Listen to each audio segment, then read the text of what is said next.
My name is Olivia Keene, age 38. I served 19 years in uniform, 12 of those years in special operations, and the last 3 at the Defense Intelligence Agency.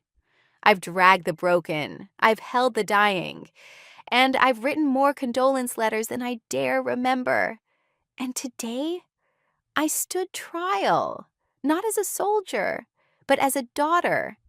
In front of the Pentagon chiefs, my father said I was a liability who shamed the uniform and put others at risk. He didn't hesitate, didn't flinch, didn't look at me.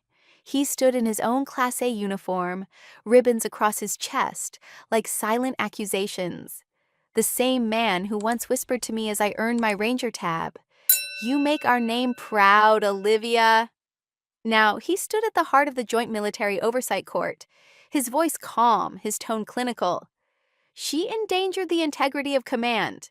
Her record is overstated. Her actions were emotional, impulsive. She cost us more than she ever protected. His words didn't pierce me. They splintered. Because they weren't just attacks. They were revisions. Rewrites of every risk, every breath, every scar I carried. I stood motionless in my own Class A. 3 medals pinned to my chest. But it wasn't the medals that mattered, because when the silence grew too loud, when their narrowed eyes whispered judgment, I did something I never thought I would. I lifted my shirt, just enough, and I showed them the rib scars, shattered, dark, twisting across bone like a signature of pain. They weren't fresh, but they weren't faded. And every man and woman on that panel leaned forward as if pulled by the silence that followed. I looked at them and spoke, just once. From that night in Al Hudaydah province, when I dragged 3 men out under mortar fire, while bleeding, while alone. That's all I said. I didn't cry, didn't shout, and just like that, the silence wasn't mine anymore. It belonged to the institution. My father's case collapsed before he did. He didn't faint, but something in his eyes dropped. Something that once held command gave way to something that looked like regret. And I realized in that moment, scars speak louder than rank.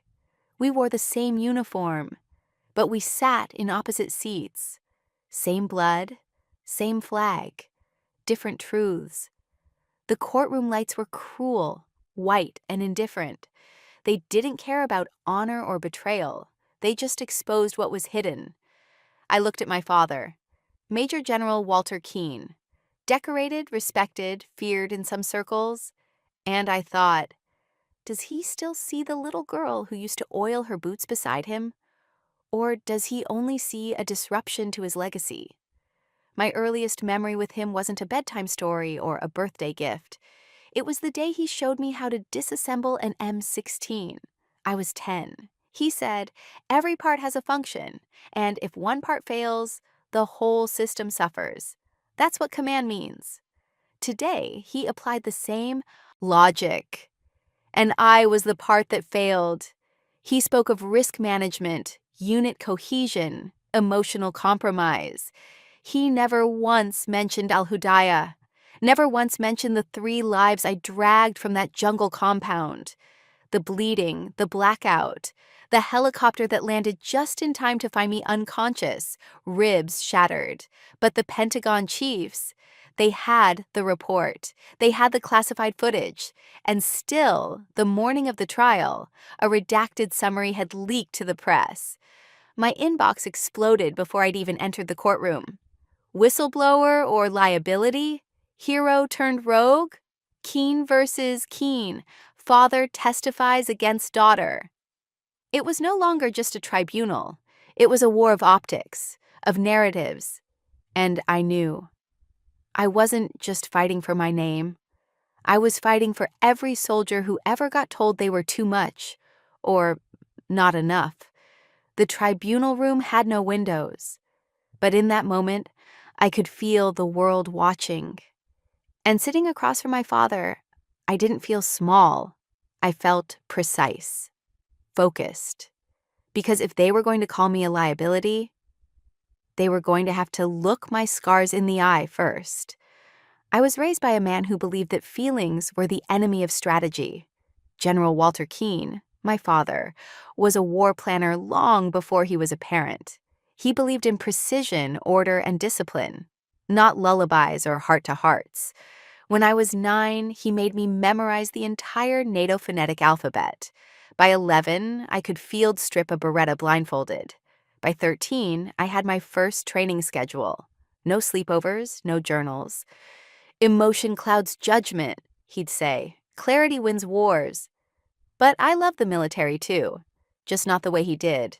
Where he saw hierarchy, I saw humanity. Where he demanded silence, I learned to listen. He taught me how to fight. I taught myself why we fight. I excelled.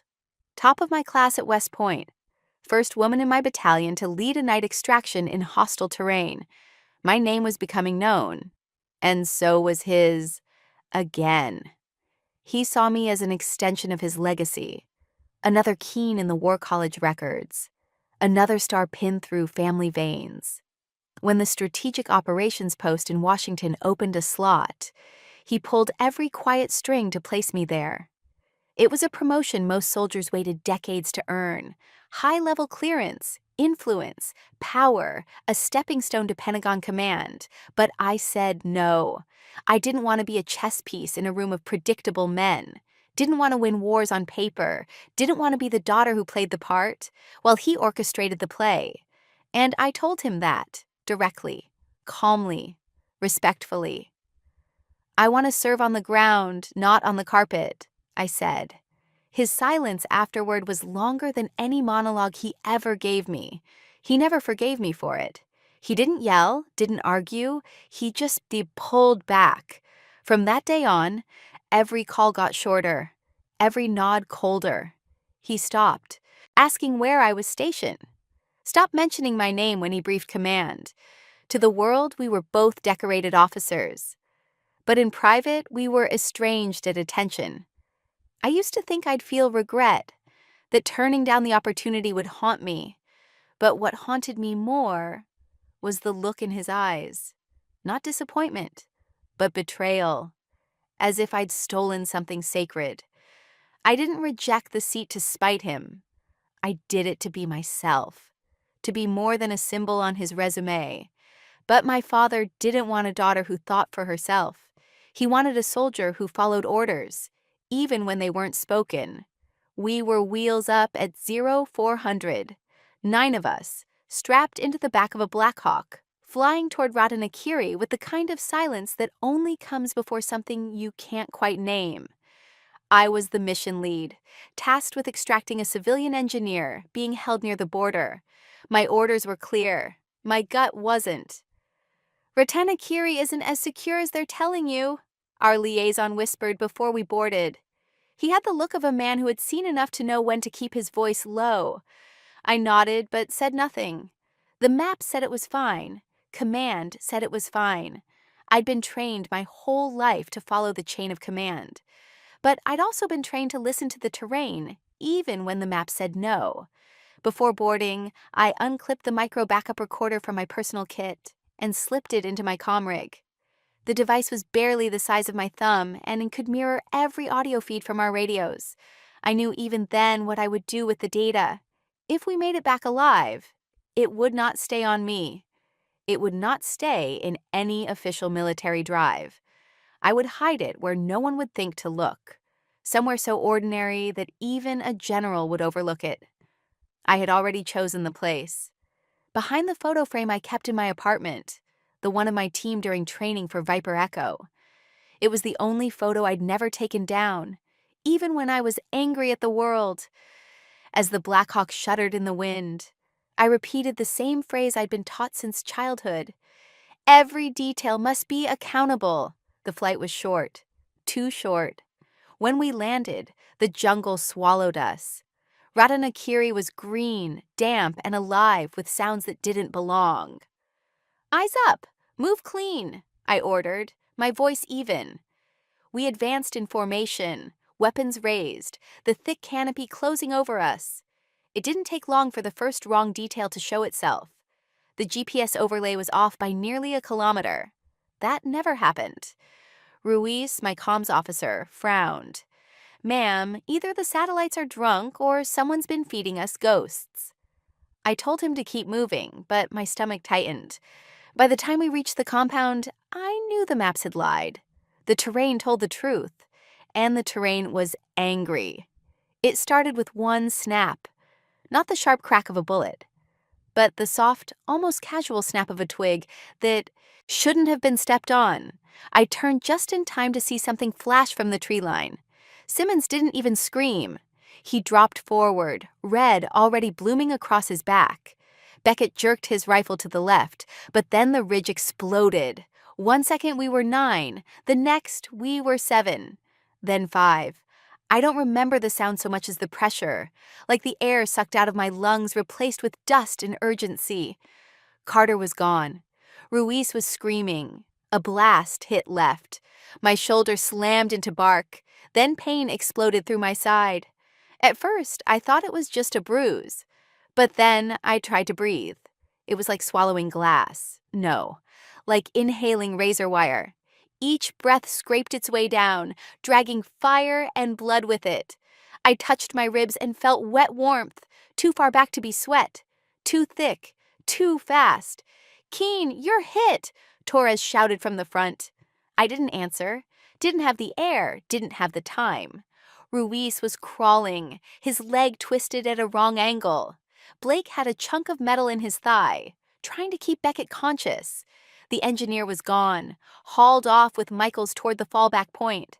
We had no stretchers, no medevac, no light, just jungle, just blood. I crawled first to Ruiz. The mud was slick, and my palms slipped. Once, twice. I remember my hand landing in something warm and soft. It wasn't earth. It was Beckett's scarf, soaked through. Ruiz tried to protest, but I yanked him hard over my shoulder. Ribs screamed. Something cracked. I heard it, felt it echo. I took 3 steps, stumbled, kept going. The way back to the fallback point felt like miles. Every tree had a voice, every branch a threat. I dumped Ruiz just behind a rock shelf and crawled back. Next was Beckett. He was drifting in and out. His chest had caved slightly near the collarbone, and he was mumbling about his brother's birthday. I told him to shut up and breathe. He tried, then coughed. Blood speckled my face. I didn't flinch, dragged him the same way. By then my left side had gone numb, but my right hand still gripped my belt. One more. Blake. He was bigger, heavier, and angry. "You don't have to," he started. "Shut up and hold on." He wrapped an arm around my neck, tried to help, but I felt myself sinking under the weight. With every lurch, every step, I thought my ribs would splinter through my skin.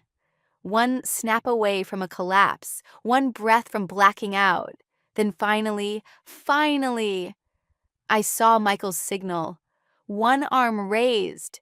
The chopper wasn't down yet, but I knew we were close.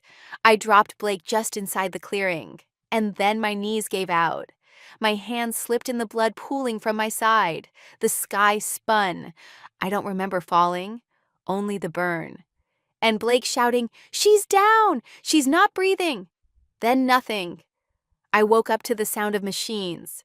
My ribs burned with every breath. The hospital room was sterile, too clean for what had happened. "Lieutenant Keene, you're stable," the nurse said.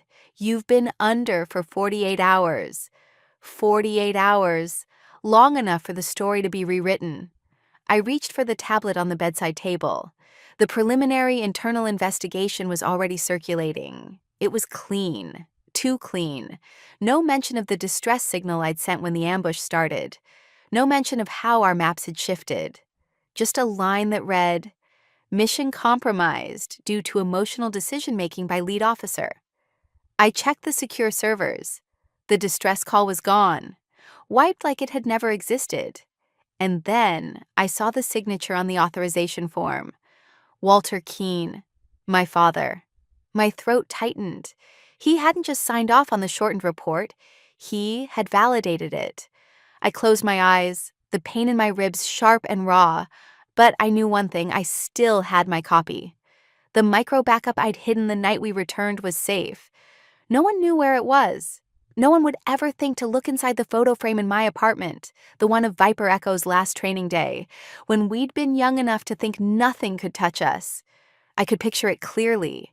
The photo of Ruiz, Beckett, Blake, and me laughing as someone tried to teach me to drink their terrible homemade whiskey. I'd taken the frame down after the ambush. Couldn't stand to look at it.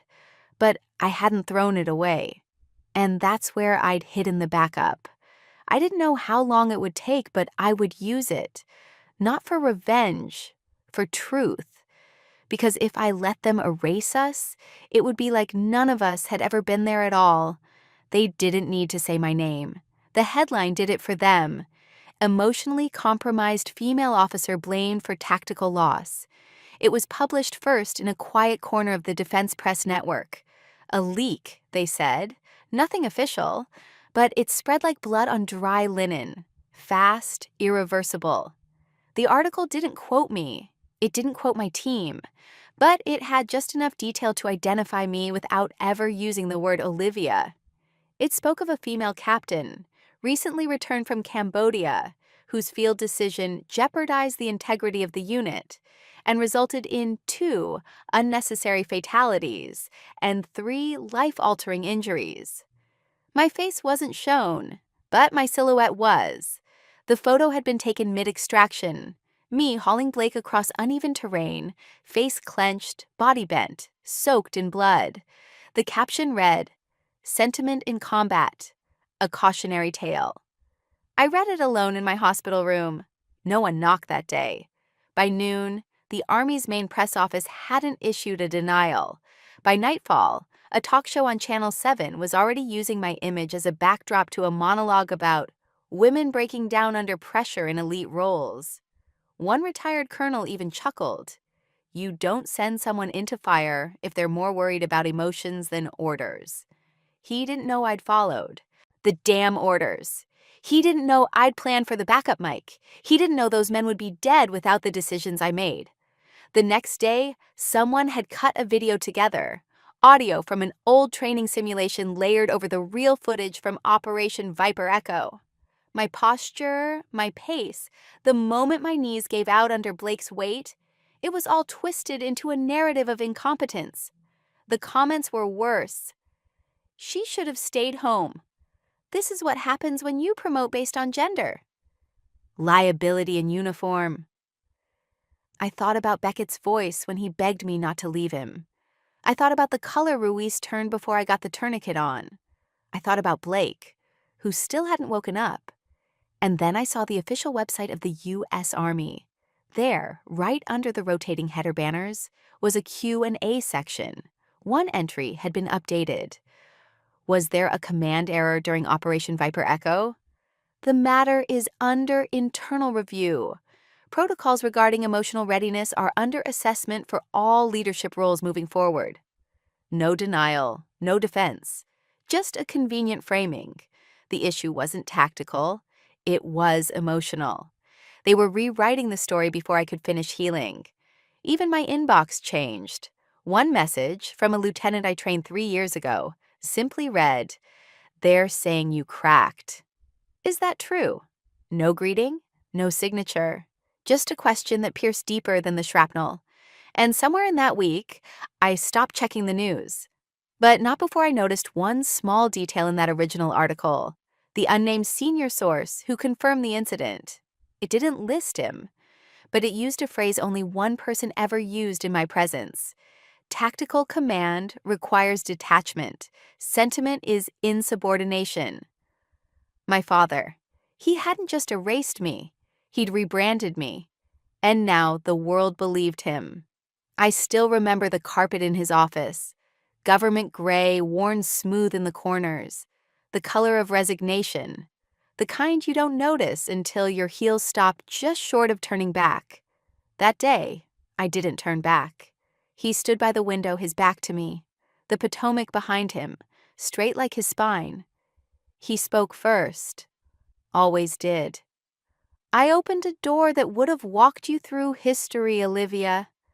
His tone wasn't angry. It was clinical, the kind he reserved for lectures at West Point. And you shut it without even knocking. I stood straight, my hands locked behind my back. I had rehearsed my answer too many times to remember which version this was. I don't want my name next to yours because of you, Dad. I want it there because of me. He turned, slow and deliberate. His eyes didn't soften. They scanned me the way a superior scans a soldier who just filed a questionable report. This wasn't about ego. It was about legacy. Ours. I stepped forward. You wanted a legacy. I wanted integrity. He, didn't move, didn't blink. You want to bleed in the mud with engineers and medics while someone else makes history with the pen I handed you? I want to earn the ink. That was when the mask cracked. Not his face, his voice. You think you're noble, but you're reckless. You're ungrateful. He turned back toward the window. There's nothing admirable about declining opportunity. It's cowardice dressed in principle. The silence between us swelled. It wasn't empty. It was full of everything he wouldn't say. Every damn time he taught me how to take a gun apart blindfolded. Every morning he woke me at 5 a.m. to run drills while the neighborhood kids slept in. Every smile he never gave but expected in return. I whispered, I'm not you. He didn't answer, just raised a hand, dismissed, and I left. But he never forgot, never forgave, because in his eyes I hadn't just betrayed tactics. I betrayed him. Months later in the jungle, as I dragged Ruiz through wet roots and the world spun from blood loss, I thought of that office, of that damn carpet, of how I had finally carved my own path, one rib at a time. But legacy isn't about bloodlines. It's about blood spilled when no one's watching. He wanted me to stand on his shoulders. I wanted to walk without someone else holding the map. He filed the paperwork. He omitted the signal call. He left me out of history because I refused to be his footnote. That's not how fathers act. That's how politicians do damage control. And somewhere between duty and DNA, he stopped seeing me as his daughter. He saw me as a decision that embarrassed him. And so, he erased me. My father spoke first, addressing the press with the same steady cadence he used in war rooms. She's my daughter, he said, but I do not show favoritism when standing before my duty. The chain of command exists for a reason. Lieutenant Keene made choices that led to unnecessary loss. The cameras clicked. No one questioned him, but I knew. I knew the story wasn't just being reframed. It was being buried alive. That night, I went home.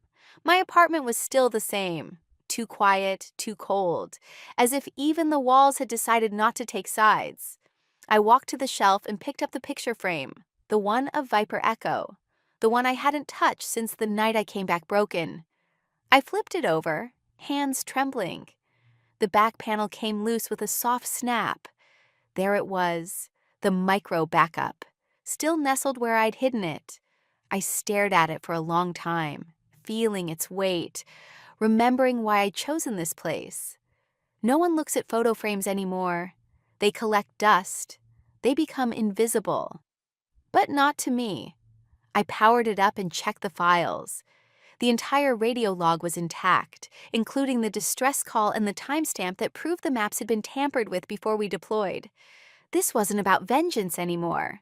It was about stopping a machine that chewed up its own and called it protocol. The next morning, I filed for independent testimony before the Pentagon committee. When they heard me, they'd hear all of us. And this time, I'd make sure they couldn't look away. They gave me 20 minutes. I didn't need that long. The tribunal room inside the Pentagon was smaller than I expected. Quieter, too. Wood panels, brushed steel emblems, and a ceiling too high for comfort. 8 chairs on one side, 6 occupied. Brass, mostly. 2 civilian advisors, arms folded like gatekeepers to truth. And my father, centered behind the row. General Walter Keene. His insignia caught the fluorescent lights like glass under pressure. I stood at the center, hands clasped behind my back, in service uniform. I introduced myself clearly. Colonel Olivia Keene, serial number 309-472-91-Kilo, presenting evidence in response to the recent claims of misconduct and emotional instability filed under Article 92. My voice didn't shake. I made sure of that. But my heart thudded like a slow drum counting something sacred. First, I played the transmission. It was scratchy, but unmistakable. My voice calling in coordinates. A static warning from the local advisor. Zone not confirmed clear. Risk factor yellow turning red. A pause. Then a muffled, barely audible, proceed anyway. Then silence. That same silence had haunted the official record, because none of this was included in the after-action report. I didn't look at my father as I pressed the next button, but I knew he heard it, because when I glanced across the room, I saw one of the Joint Chiefs lean back, arms dropping from their usual stiff cross. They weren't supposed to speak, but one of them, an older general with gray streaks running through his brows like war medals unpolished, whispered, "That line was red." They walked her into red. I stepped back, and then I did what no soldier ever trains for. I removed my jacket, slowly, hands precise, deliberate, no drama, no shaking. Then I lifted the front of my white undershirt just enough. 3 scars curved under my ribs like lightning trapped in the body. One long diagonal gash from a fragmentation shard. One jagged tear where the bone cracked and pierced through. One circular puncture where metal met tissue and didn't ask permission. The room didn't breathe. A pen dropped. Someone shifted. A throat cleared and then silenced itself. I lowered my shirt and rebuttoned the jacket with the same dignity I'd carried men across the jungle floor with. Beckett, Ruiz, Blake. And then I said it, not for sympathy, not for shock, but for justice. These scars are not the sign of a failure. They are the receipt of a promise fulfilled. I didn't abandon my men. I didn't collapse under pressure. I bled and kept dragging until none of them were left behind. My father didn't blink, didn't speak, but something shifted. His left hand opened slightly, fingers no longer clenched. He looked not at me, but through me, and in that gaze, I couldn't read shame, or regret, or pride, only something unsteady. Maybe it was memory, or maybe, just maybe, it was the first time he saw me not as a symbol of disappointment, but as what I had always been, a soldier who didn't comply, but never retreated. You'd think the silence in that tribunal room was the climax. It wasn't. It was just the match struck inside a closed hallway soaked in vapor. The day after I showed my scars, after I dropped the jacket, the truth, and everything I had left, Washington did what Washington always does. It whispered, loudly. At first, it came as backdoor nods. A captain I didn't know saluted me in the parking structure and said, "For what it's worth, ma'am, I would have done the same." A lieutenant colonel left a sealed note in my mailbox with only 4 words scribbled, "Maps aren't always right." Then came the leaks. Not from my end, but from theirs. The tribunal records, the redacted testimonies, the footage of my presentation. All of it began surfacing in military forums, leadership blogs, defense podcasts. Cable networks ran with it in their own way. One anchor called it a necessary conversation about emotion and ethics in modern warfare. Another wasn't so kind. They aired a panel of retired officers debating whether Colonel Olivia Keene had undermined chain of command by using battlefield discretion. My name started trending alongside words like mutiny, heroism, and worse, agenda. The Pentagon didn't issue a full statement. They rarely do. But the corridors had a rhythm. I could feel it on the way to the coffee stand near Corridor 6B. People stopped talking when I walked by, or they talked louder, hoping I'd hear. She disobeyed protocol, though, didn't she? I heard her scars were self-inflicted, like a dramatization. She dragged them out alone while bleeding. That's not a breakdown. That's leadership. It wasn't a conversation, it was a duel with fog. And somewhere in the mix, I saw my father's name appear. Again. A military ethics think tank posted a blog titled Keen versus Keen, when family loyalty disrupts structural integrity. They painted him as the bastion of rules, the unmoved general guarding the temple of discipline. They painted me as a ripple, a soft force trying to redraw the lines with sentiment. What they didn't paint, what none of them seemed to understand, was that my decision wasn't about heart over head. It was about instinct trained over years. It was about terrain over policy. It was about not watching 3 men die because the order said, wait, but the questions kept coming. Could the military afford to elevate someone who, even for good reason, broke chain of command? Could they afford not to? Was I the exception, or the beginning of a dangerous new precedent? Every step I took down the Pentagon halls felt like a test, not of loyalty, of worth. Not one room asked me what it felt like to pull Ruiz back while screaming through broken ribs. Not one asked what it meant to lose 2 men because we waited too long for clearance. They didn't ask what it took to silence pain so you could hear direction. They only asked one thing, in different words. Is there room in our doctrine for a soldier who breaks the rules and survives? And I couldn't answer that. Not yet.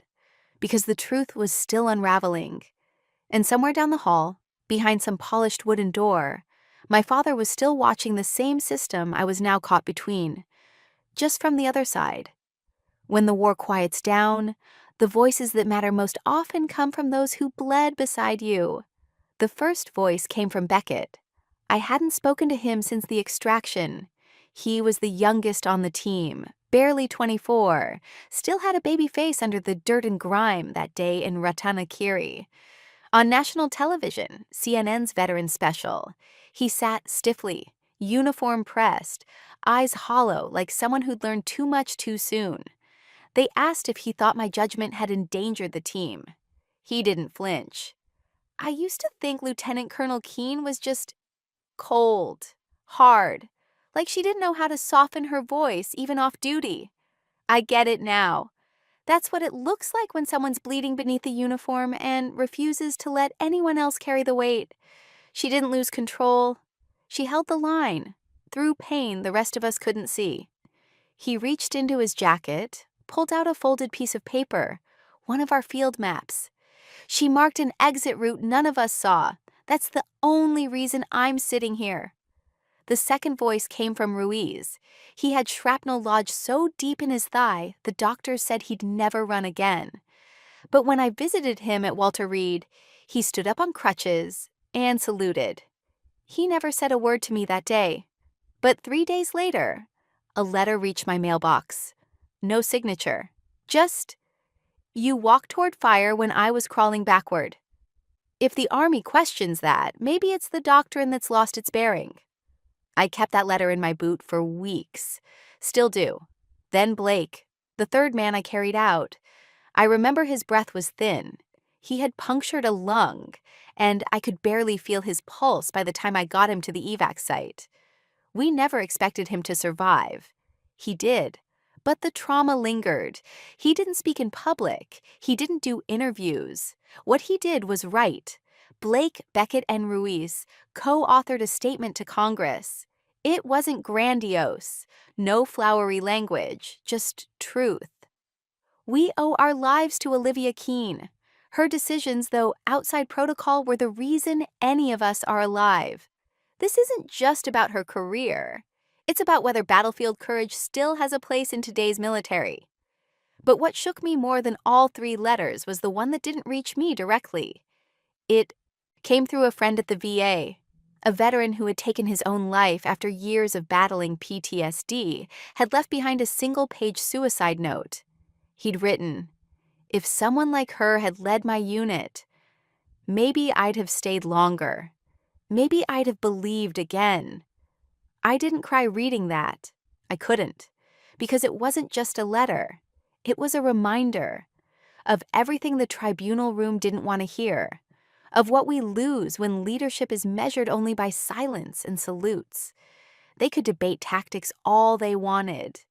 But these men, these voices, became the battlefield testimony they couldn't redact.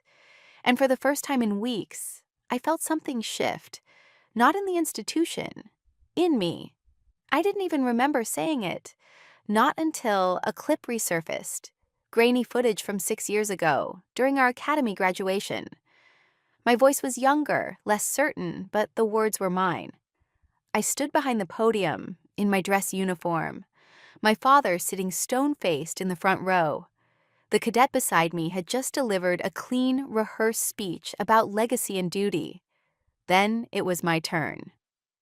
They tell you that a soldier must never hesitate, that orders are sacred, but the battlefield doesn't always listen. If anyone in my unit falls, I'll drag them out, whether it's by command or against it, even if I break doing it. It wasn't a declaration. It was a promise, one I had nearly died to keep. The clip spread like wildfire, starting from a quiet military forum, then moving to veteran social pages, and eventually landing on the evening news. Journalists spliced the graduation speech with the image of me in front of the Pentagon tribunal, standing silent with rib scars exposed, the weight of command and condemnation hanging between those two scenes. A retired colonel tweeted, "We need fewer soldiers who follow blindly and more who bleed for their convictions." Dragged us out. The hashtag caught fire. Veterans used it to tell stories of commanders who carried them through hell. Wives posted about the unseen battles their husbands fought long after discharge. Even a former infantry medic from Fallujah wrote, "My CO once shielded me from mortar fire using nothing but his flak and spine. He didn't ask for permission, he just did it." Olivia Keene did the same, and for that, she's a soldier in the highest sense. Dragged Us Out started as a whisper of solidarity. But within a week, it was printed on protest signs, pinned on digital banners, and projected outside the Pentagon walls by a group of young officers. It no longer belonged to me. It belonged to every soldier who had ever carried another. Not because it was ordered, but because it was right. Inside the court, the air changed. Even the tone of questioning shifted. Less clinical, more personal. A female officer from JAG looked directly at me and asked, "Did you consider that your actions might cost you your commission?" I answered plainly, "I didn't consider anything but the blood on their uniforms and the sound of Beckett choking. You can write me off as a liability if you want, but my unit walked out of that jungle breathing." I didn't know then how many would echo those last 5 words. They printed them on challenge coins, on wristbands, on dog tags. She dragged us out. Not everyone supported me. Critics still called me reckless. A few generals behind closed doors worried about setting a precedent. But outside, in the hearts of those who had ever been carried, the precedent had already been set. I hadn't just dragged 3 men out of Red and Akiri. I dragged a whole conversation out of silence. And in that moment, for the first time, I felt like the mud, the scars, the tribunal, it had all meant something. It had spoken louder than the chain of command. I was already halfway to the exit when I heard the scrape of his chair. At first, I thought it was someone else. Maybe one of the aides or the clerk adjusting their seat. But no, it was his boots, military polished. He rose with the kind of stillness only a man trained to dominate silence could manage. The room didn't know how to breathe. I turned, slowly. General Walter Keene stood at attention, but not the kind I'd grown up memorizing from behind his shadow. This was different, not rigid, not theatrical, just still. And then he spoke, not to the Joint Chiefs, not to the record, not to the room, to me. "When I was a younger officer," he began, voice even, "I believed the mission of a father was the same as that of a commander. Lay out the route, clear the hazards, and make damn sure your people stayed on course." He paused, not for drama, for honesty. "But some missions belong only to the one carrying them. And fathers. He glanced down briefly before meeting my eyes again. We aren't always meant to walk ahead.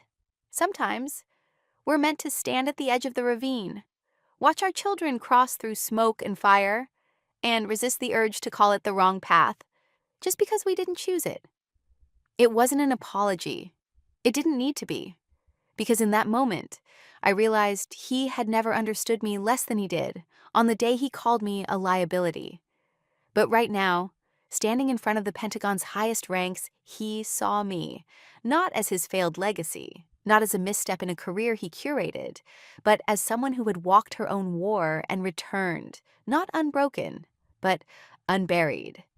He looked over at the chair of the Joint Chiefs, gave a short nod, and instead of returning to his previous seat, 2 rows and a world away, he stepped forward and sat beside me.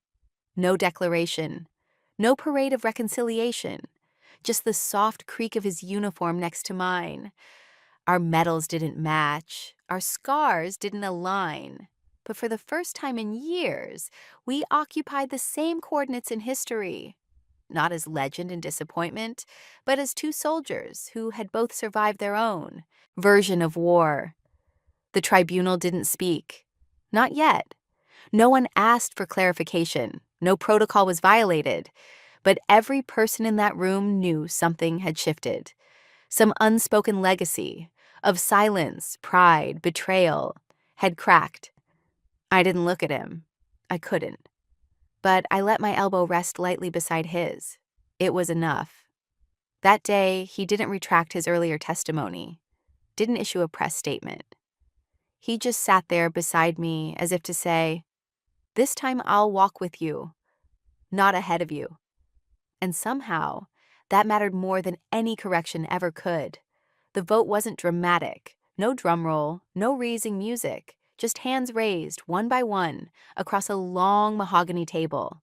Each motion silent, deliberate, irreversible, a unanimous decision. My Bronze Star with V device would stand. All administrative cautions struck, all insinuations of disobedience expunged. And then something unexpected, a formal recommendation from the committee to revise tactical coordination procedures, specifically the ones that failed to detect our distress signal that night in Ratanakiri. It didn't feel like vindication. It felt like maintenance, like watching a bridge finally get reinforced after too many have fallen through it. There was no applause, no tears, just the same air I had learned to carry in my lungs ever since I first stepped into uniform. Dense, but breathable. The room emptied slowly. General Crawley leaned over briefly and said, "You didn't just drag them out.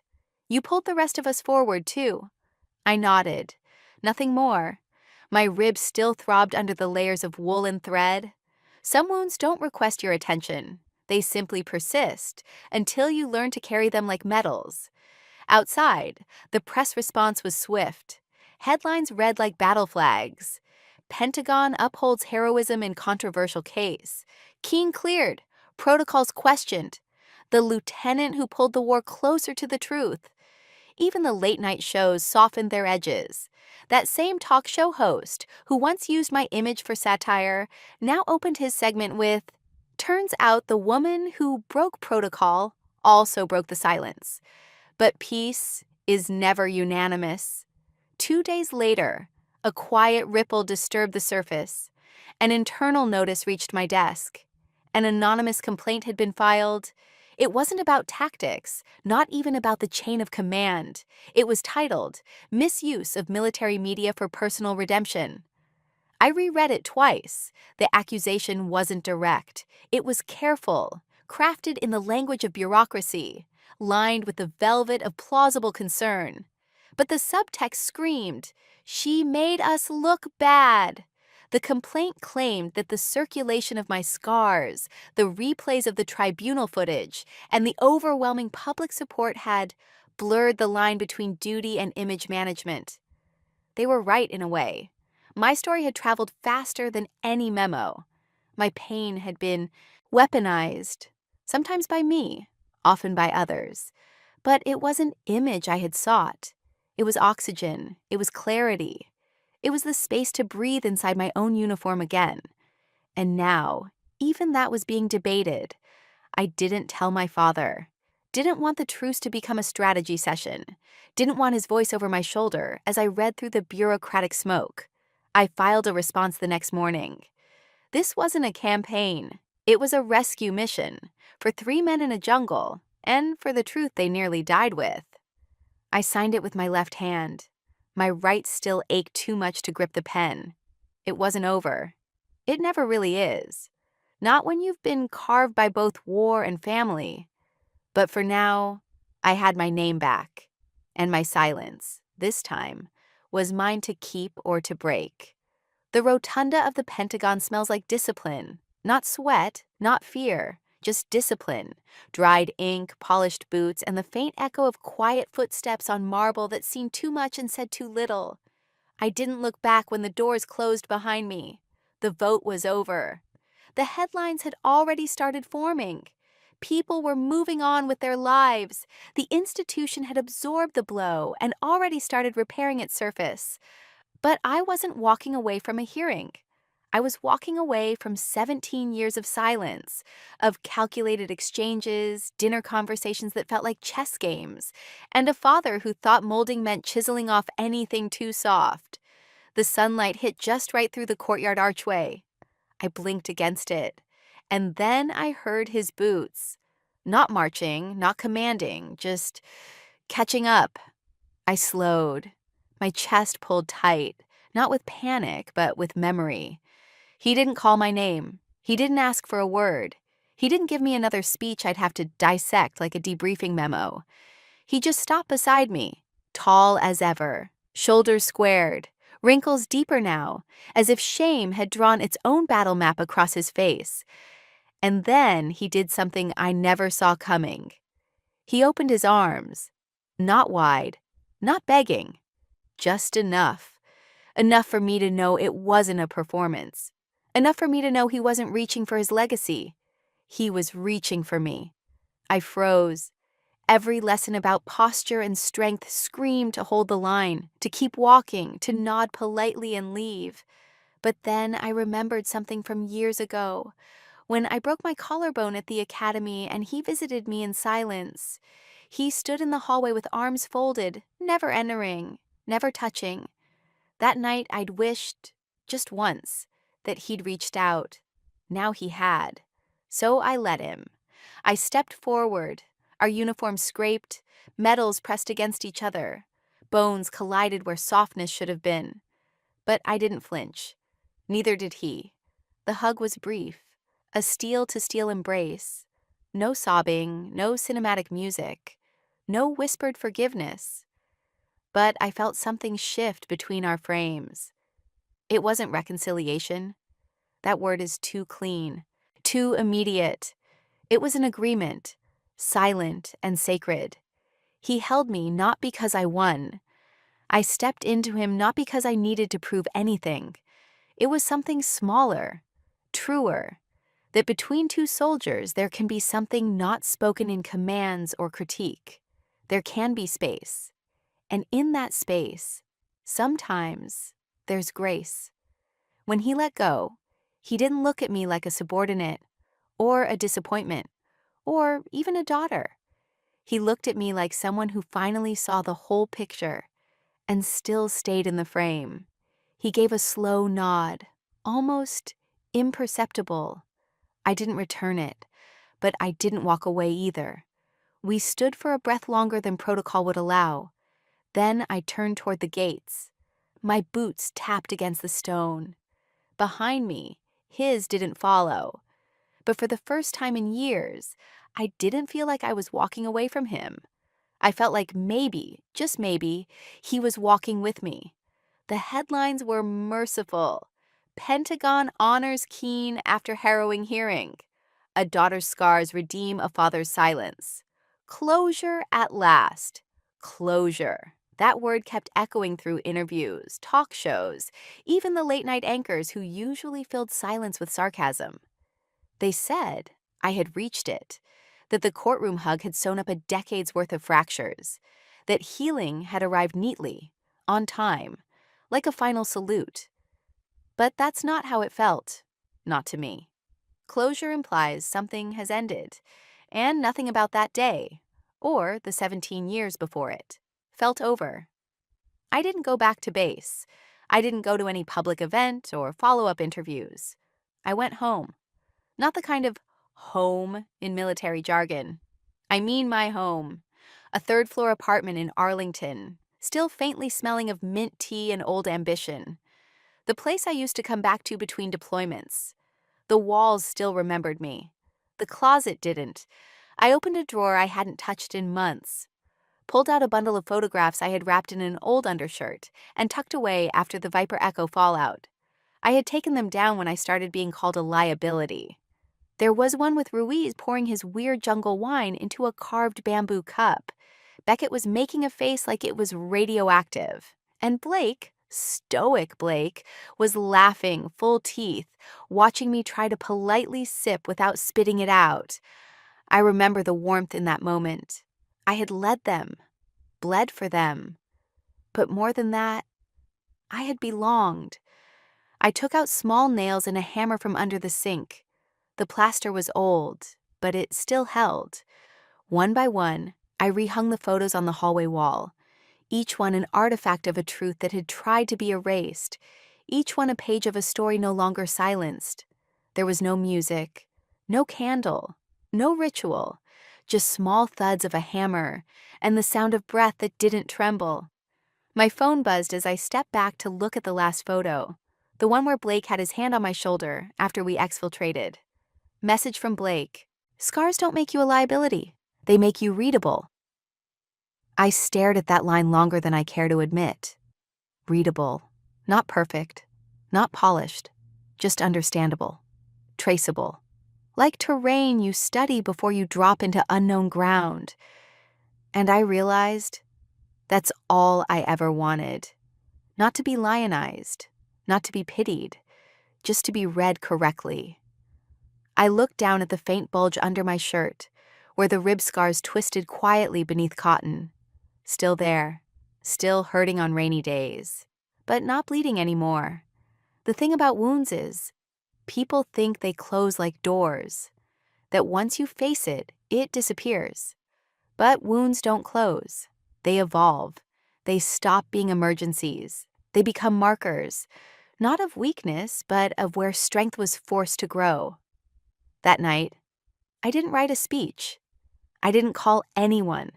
I didn't scroll through headlines or read comments. I just sat on my couch, knees pulled up, arms wrapped around a pillow older than any commission I'd ever held, and I let myself exhale. Not because everything was fixed, but because, for the first time in a long while, I wasn't holding my breath waiting for permission to feel. A week after the hearing, I was in Philadelphia for a veterans panel. Low profile, quiet, not meant to draw attention. But attention had its own orders now. There it was, stretching across a red brick wall beside an abandoned factory. A mural of me, knees in the dirt, shoulder straining, one arm yanking a soldier out of an inferno, the other arm bloody and limp. Below it, someone had painted in bold white letters. She dragged us out. We drag her name up. I stood in front of it longer than I expected. People came and went. Some took selfies, some saluted, some cried. One kid, maybe 17, whispered to his sister, "She didn't quit." Look at her ribs. He pointed right at the mural's scar-streaked side. But further down the street, things weren't as quiet. Outside the federal building, across from the mural, a small crowd had gathered. They held signs too. Only these signs said things like, "Soldiers aren't feelings. Emotions kill missions. Stop the sympathy circus." A man in uniform, retired, judging by the stripes, held up a placard that read, "This isn't what the chain of command looks like." A younger woman stood next to him. Her sign just had 4 words. Don't weaponize your pain. I didn't approach them. Not out of fear, out of understanding. See, people weren't fighting me. They were fighting what I represented. To some, I was redemption. To others, I was an exception that proved a dangerous rule. Back at my hotel that night, I turned off all the lights, sat on the carpet, and checked my phone. The inbox had grown again. Hundreds of messages, some grateful, some cruel, some incoherent. But one had arrived in a sealed file packet. Untraceable. It was the anonymous complaint again. Same wording, same accusation. Violation of internal communications protocol. Exploitation of classified footage for public relations manipulation. No name, no sender, but the metadata showed something new. It had been opened, reviewed, then re-uploaded from an IP block tied to the Department of Military Public Affairs. It wasn't just still active, it was circulating. I leaned back, letting the carpet bite into my shoulders. My spine ached where scar tissue still stretched tight. My ribs throbbed from that long flight. Suddenly, a video autoplayed on social media. It was a clip from the hearing. Specifically, the moment when my father opened his arms, when I stepped into them. Only, in this version, it was edited, spliced with violins, soft filters. A voiceover whispered, "Even stage forgiveness feels good, doesn't it?" The watermark read, "Unfiltered Patriot Channel." The caption, "Daughter or PR asset." I didn't flinch. I didn't cry. I didn't throw my phone across the room. Because part of me had expected this. Truth doesn't just win. It bleeds first. And people will always try to wrap it in a story they prefer. Later that night, someone DM'd me a different version of that same clip. Same moment. Same embrace. But this time no voiceover, no edits, just raw footage. And a comment underneath. I don't know if it was real, but it reminded me to call my dad. And when I did, he picked up. I don't remember falling asleep, but I remember waking up to the mural again, shared on thousands of timelines. It didn't erase the criticism, but it reminded me, even if the system stayed silent, the streets were speaking, and they knew who had dragged them out. 2 months passed, not a word, no texts, no military channels, no fatherly check-ins disguised as logistics. Then one morning, just as I was finishing a run, my phone buzzed. Dinner, Thursday, 1900 hours. Tony's on 8th. No signature, no emoji. But I didn't need one. Tony's was the old diner near the academy. A hole-in-the-wall place cadets went when they couldn't stand the mess hall anymore. Greasy, loud, no protocol. I'd taken my boots off there more times than I could count. It was the first place I ever told him I wanted to be in uniform. But not in his shadow. When I walked in, he was already at the corner booth. Same table we used to sit at. His posture was straight as ever. Shoulders drawn back. Chin set like he was still in uniform. But he'd aged. Or maybe I'd just finally noticed. He didn't hug me. Just nodded. We ordered without small talk. He still liked black coffee with meatloaf. Still hated pickles. Still double-checked the receipt even though Tony's never changed the prices. Halfway through the meal, he set his fork down. Not with a clatter. Just a soft, calculated pause. "I thought I raised a soldier," he said, "but I never asked if you even wanted to be a warrior." I looked at him, still chewing. The words landed. Soft, but not empty. There was something unraveling in the way he said asked, like he knew now that orders couldn't substitute for curiosity. I swallowed. "You don't call me a liability anymore," I said quietly. "That's enough." He didn't answer at first, just stared at the glass of water between us like it held a verdict. Then, finally, he looked up. Not like a general, not like a strategist calculating his next PR move, just like a father, one who had finally found the courage to remove his own armor. "You remember when you broke your arm? 9 years old, monkey bars." I blinked. "You didn't cry," he said. "Not even when they popped it back in at the clinic." He paused, and for a moment I thought he might laugh, but he didn't. "I thought it meant you were strong, born for this life, but now I realize..." He tapped the table gently with one knuckle. It was never about being born for it. You just learned early how to bleed quietly. The silence afterward wasn't awkward. It was holy, like a ceasefire that neither side wanted to end. I poured us both more tea. Neither of us touched it. We didn't speak for a while, but something had shifted. Not fixed, not erased, but shifted. When the check came, I paid it. He didn't fight me. Outside, the evening had turned cold. He offered me his coat out of reflex. I refused it out of principle. Next time, he said, adjusting his scarf, we go somewhere with better chairs. You picked it, I said. Didn't say I was smart, just stubborn. It was the closest thing we had to a joke. We stood there for a moment under the flickering street lamp. Two people with too much history to hug casually and too much love to pretend that history hadn't hurt. Finally, he reached out. Not for a salute, not for a handshake, but just to fix the tag on the inside of my collar. He nodded once. See you soon, Lieutenant. Olivia, I corrected. He smiled then, a small one. Real. See you soon, Olivia. On the way home, I didn't cry, but I thought of that broken arm, the clinic, and how he held my hand even when I swore I didn't need him to. And for the first time in a long time, I let that memory be enough. When the official offer letter arrived, from the academy itself no less, it was typed on crisp stationery, signed by 3 decorated generals, and wrapped in gold-trim protocol. They wanted me to teach strategy, to mold the next generation of military minds, to become the face of modern resilience, as one line put it.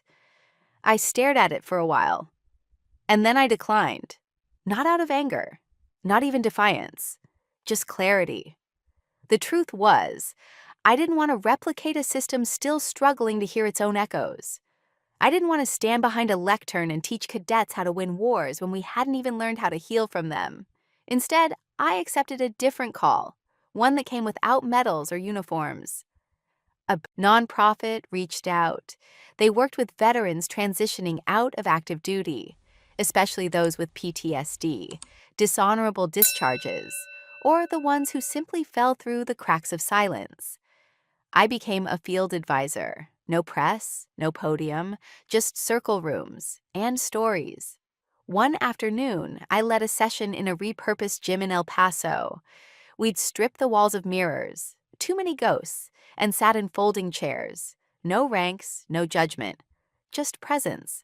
I was telling a story, not about strategy but survival, when I noticed him. Blake. He sat at the very back, hat low, sleeves rolled up just enough to reveal the faded outline of a scar I knew well. His leg bounced slightly. Not nerves, just memory. After the session, he waited. When everyone had gone, he walked up and asked, "Did you ever forgive him?" I didn't ask who him was. We both knew. I took a moment before answering. Number, but I stopped needing to judge him. Blake nodded once. Then he said something I'll never forget. Guess that's the difference between war and peace. The idea came on a Tuesday. No dramatic lightning bolt, no sudden epiphany. Just me, rereading my own incident report for the 100th time, and realizing how many names never made it to paper. So I created a platform. We called it the Rib Scars Project, a digital archive, anonymous and open, dedicated to stories that never passed the gatekeepers of official narrative. No names required, no photos needed, just the truth. Scars aren't liabilities, they're legible history, if we bother to read. The submission portal was simple. Tell us the moment they misunderstood you, and why you chose to survive anyway. We received hundreds in the first month. One from a nurse in Fallujah who was reprimanded for treating a wounded child during an airstrike. Another from a radio operator who disobeyed orders to stay silent because someone had to call for help. One came from a retired sergeant first class. He'd been discharged after violating a chain of command directive in Syria. His crime? Pulling 3 children out of a collapsing building during a bombing run. He never contested it, just went quiet. But in his letter he wrote, "I thought I was wrong for so long. Then I found your project. Thank you for reminding me I wasn't crazy for believing in decency." That sentence stayed with me. Not crazy for believing in decency. That's what the Rib Scars Project became. Not a protest. A ledger. For every quiet act of courage they tried to redact. 2 years later, I arrived at the hospital too late. The machines had already been turned off. My father was gone. On the table beside his bed was an envelope with my name in his handwriting. I opened it in the hallway, my hands steady in a way they hadn't been in years. The letter inside was short. "You didn't make me proud the way I imagined. You made me proud in ways I never dared dream." Behind it was a plastic sleeve, empty, and a note written on the back. "6 months ago, I retrieved the micro backup you hid behind the photo frame. I sent it anonymously to the committee. I knew you'd never trust my voice again, but I hoped you'd trust the proof." I pressed the paper against my chest. He hadn't saved me with words. He hadn't stood up in front of the cameras, but he had chosen to do the one thing that mattered. He had made sure the truth lived, and that was enough. I walked out of the hospital into the sunlight, the letter still in my hand. It wasn't forgiveness, but it was the closest thing either of us would ever get. And for the first time in a long time, my scars didn't feel quite as heavy. If you've ever been called too emotional for caring, too fragile for speaking up, too soft for stepping out of formation to lift someone back to their feet, then this story was always for you. If your father once turned his back because you chose not to walk a path paved for you, but carved your own through thorns and silence instead, you are not alone. I didn't share my scars to make a point. I shared them because they were never meant to be hidden. They are not shame. They are the ink in the margins of a story the world tried to erase. This isn't a tale of victory. It's a record of survival, of loyalty that went unrewarded, of courage mistaken for disobedience. And sometimes forgiveness isn't about the other person. Sometimes it's the final kindness we grant ourselves, so we can keep dragging others out of the darkness, even when we're still bleeding a little ourselves. If you're carrying your own invisible shrapnel, if you've ever been told you're too much or not enough, please know you are exactly what someone needed, even if they never said it. Before we say goodbye, I'd love to know, where are you watching this from? Is it a quiet morning with the warmth of coffee in your hands? Or is it late at night, when stories like this feel less like fiction and more like a familiar ache you've never spoken aloud? Tell us in the comments. I read every one, because I believe in bearing witness, even when all we can offer is presence. And if this story touched you, if it stirred something you thought had long gone still, please consider subscribing to the channel, not just for more stories like this, but to join a community that still believes in kindness, in healing, and in the strength it takes to try again. Thank you for spending your time with us today, for letting my voice sit with you a while. Wherever you are, I hope this story follows you gently, like a reminder that you're not broken, you're becoming. And sometimes the miracle doesn't bang on your door, it just waits patiently for the day you're brave enough to let it in. Take care of yourself, and until the next story, keep dragging others out, even if you break doing it, because that, too, is a kind of legacy. Olivia Keene.